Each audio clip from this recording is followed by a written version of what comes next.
Hello friends, మా మేడ మీద మిద్దె తోట చూడండి. వైట్ ఫ్లవర్స్ అండి. ఇవి చేసి నేను చాలా సంవత్సరాలు అయింది మొక్క. ఇది కైలాసగిరి కొండ అండి, మా పక్కనే ఉంటుంది. ఈ వర్షాలు పడి గడ్డి బాగా పెరిగిగండి, మొక్కలు ఇలా ఉన్నాయి.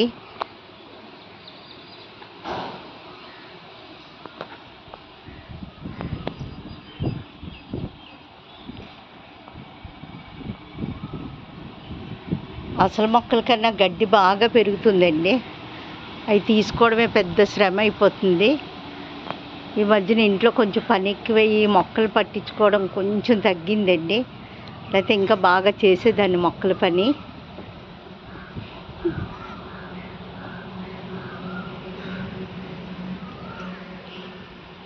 ఇది బిల్వపత్రం అండి. ఇది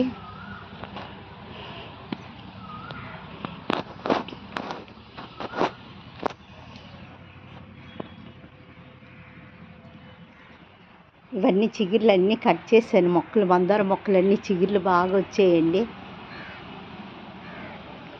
ఇంకా మా మనవడు నాకు హెల్ప్ చేస్తుంటాడండి. మా మనవడు ఎక్కువ అన్ని విత్తనాలు దాసి అవి దాసి అత్తయ్య పైన వేద్దాం నానమ్మ అన్నీ వేద్దామని చెప్పేసి అంటుంటాడు. నాకు బాగా హెల్ప్ చేస్తుంటాడు. ఆడే నాతోటి ఎక్కువ వస్తుంటాడు మేడ మీదకి.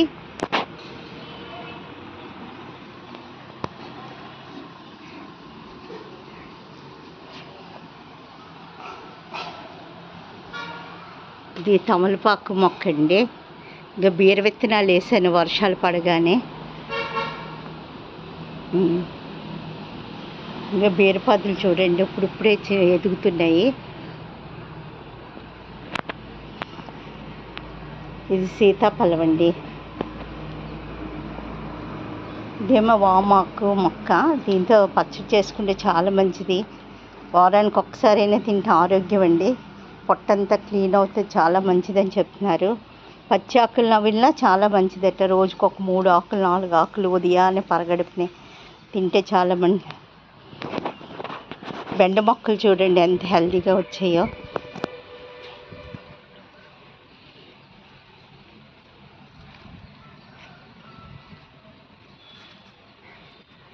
జాక్ ఫ్రూట్ అండి వేసాను, ఇంకా ఇంతవరకు ఎదిగింది. నేరేడు మొక్క. ఇది ఉసిరండి, ఉసిరి మొక్క. ఇది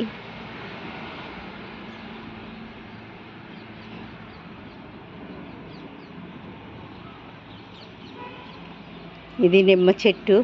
నిమ్మ చెట్టు ఇంకా కాయలు కాయలేదు. నేను మామూలుగా విత్తనాలు వేస్తూ వచ్చింది, మరి ఎంత టైం పడుతుందో తెలీదు. ఇవన్నీ ఇప్పుడే విత్తనాలు వేసుకున్నానండి, వర్షాలు కదా. అన్ని బీర విత్తనాలు, బెండవి, ఇంకా చిక్కుడు విత్తనాలు అన్నీ, బొరబాటి అవన్నీ వేసానండి. ఇంకో సీతాఫలపు చెట్టు చూడండి, ఫ్లవర్స్ వస్తున్నాయి ఇప్పుడిప్పుడే. ఇది సపోటా, ఇంకా కాయలేదండి సపోటా. ఇది నిమ్మ చెట్టే.